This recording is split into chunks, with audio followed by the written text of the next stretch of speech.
A man is as he thinketh. How you think, that's how you are. If you think poor thoughts, you will forever be poor. The moment you start thinking rich, rich starts coming to you, because your mind is an incredible thing, man, the way it works. When you get the money, you are going to buy everything that you said you wouldn't buy. Can I share this with you? Listen to me, folks. All of you, if you're not already where you want to be financially, everybody has the potential to be financially stable and financially set. You have actually the ability to be rich if you make the decision, but the decision has to be made. A man is as he thinketh. How you think, that's how you are. If you think poor thoughts, you will forever be poor. The moment you start thinking rich, rich starts coming to you, because your mind is an incredible thing, man, the way it works. Let me teach you this right quick. We got a minute. Okay, let's say you go home tonight, you pick up your remote, and you aim it towards the TV, and you press the on button. What happens? The TV comes on.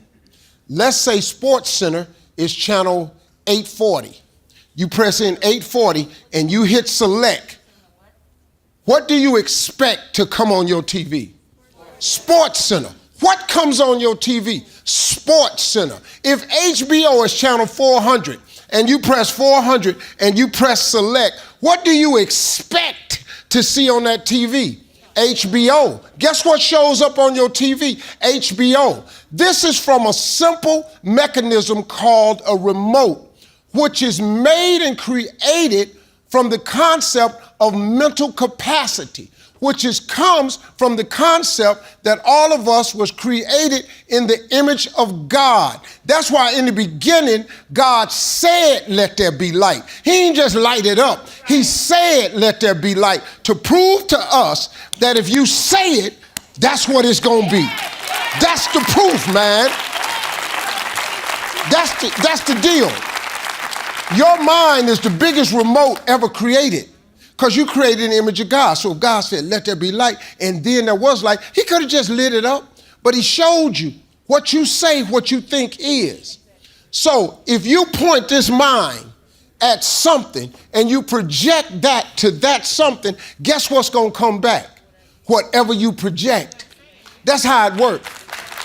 I just wanted to be rich. That's all I wanted. So I had some faith. Some faith. That's how it works. I project rich thoughts, so rich come to me. I'm my own remote control. I wished Marjorie into my life because I got tired of messing up, picking the wrong chick. I just kept making wrong mistakes. Then I said, God, hold up, man. I need the right one. I need the right one for me. Why don't you show me the right one? I project, then here she come. Everything I have, cars, I don't care what, I got houses. I ask God, I project that. That's what I get. I got vision board. The house I'm living in now was on vision board. I saw that house. A friend of mine owned the house. I saw the house, went over, visited his house 7 years. I said, man, I want this thing right here. I can live in that house right now. You can project yourself into the life of your dreams. My daddy had a 3rd grade education. Smartest man I ever met in my life. I kid you not. If it wasn't for him, I'm not standing here today. So the trip I'm going to take you on is to show you how I got to where I am. Through all the hardships, the failures, I was homeless. I lived in my car for 3 years, from age 30 to 33. Don't nobody know all of this. So the person you see on this end right now, it was a trip for me. It was a total and complete journey. 6th grade now, 1968, I'm 10. They sitting up there and people started standing up. Brenda wants to be a doctor. Larry wants to be a lawyer. So I stood up and I'm thinking to myself, now this is a gold star moment right here. Oh yeah, this is the day I've been waiting on.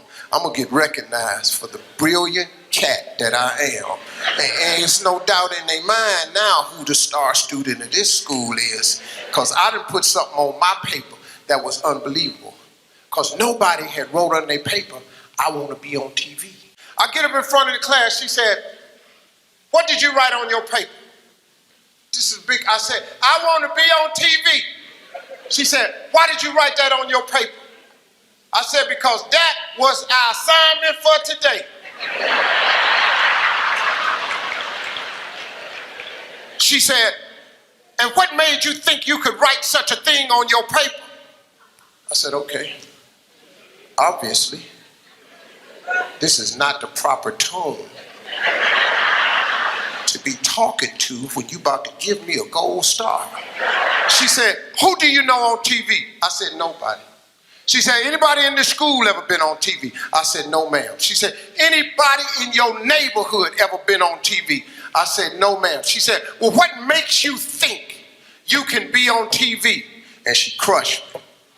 I said, I don't know, but that's what I want to do. She said, I'm going to call your house and I'm going to tell your mother that you're a smart aleck. So when I got home, she on the front porch. And she said, what did you do up at that school? I said, well, Mama, I just did what she asked me to do. She asked me what I wanted to be. I wrote, I want to be on TV. She said, why did you write that on the paper?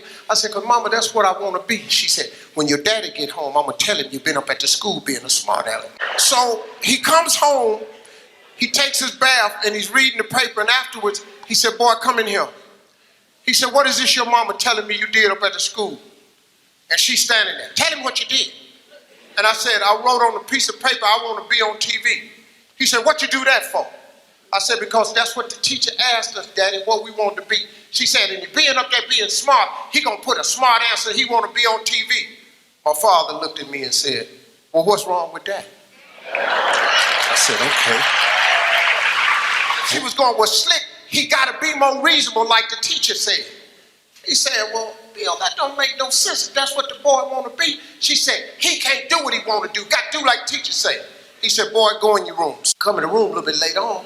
He said, boy, what you write on your paper? I said, I want to be on TV. He said, well, what she want you to put on the paper? I said, I don't know, Daddy, like a policeman or a ball player or something. That's what all the rest of the boys put. He said, well, put that on the paper and take it back up to that dream-killing heifer.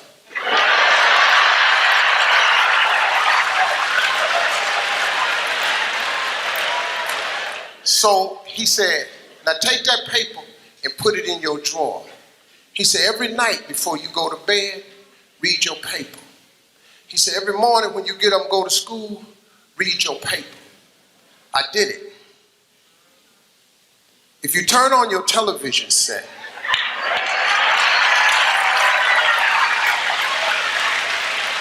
seven days a week, I'm on there somewhere. Because that is a principle of success that all successful people know.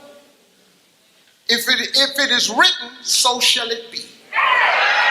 That's the deal. If you don't have what you want in life, just check yourself. Is it written anywhere?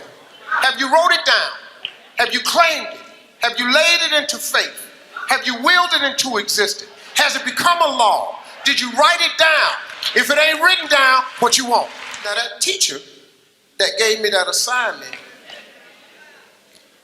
just, she passed me.